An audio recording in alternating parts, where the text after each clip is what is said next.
Sveiks, mīļais draugs! Ļauj man tev šodien pastāstīt kādu pamācošu stāstu. Noguruma laikmets. Galvenā stāsta varone ir Marta, kur katru rītu mostās ar galvas sāpēm. Un pirmais, ko viņa dara, paņem telefonu. Pirms viņas acis vēl ir pieraduši pie rīta gaismas, pirksts jau ritina ziņas, reklāmas un Facebook ierakstus. Viņas sirds jau tiek piepildīta, vēl pirms prāts ir pamodies. Rokas viņa izlaiž, ja nav taču laika. Viņa skrien uz darbu. Darbā viņa dienas laikā izdara vismaz 3 kafijas, ēd steigā un jau dienas vidū jūt nogurumu un sāpes iekšā. Bet vakarā viņa domā, gan jau es atpūtīšos brīvdienās. Bet brīvdienas pienāk, tās nāk un aiziet, un viņa atkal ir nogurusi.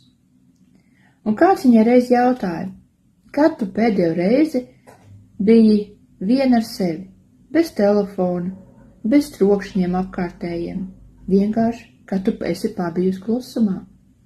Viņa ilgi domāja un saprata, ka neatminās tā dienu. Marta, tāpat kā daudz no mums dzīvo pasaulē, kur viss skrien, pat nezinot kurp.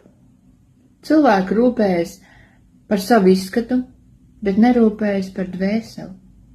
Un tāpat arī viņa atstāja novārtā savu ķermeni.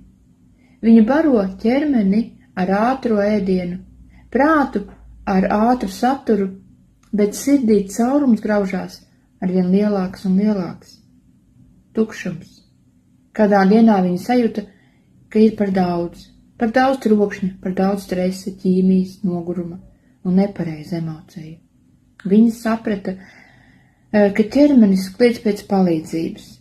Tajā brīdī Marta nolēma sākt ar organismu attīrīšanu, dot sev iespēju atjaunoties no iekšienes.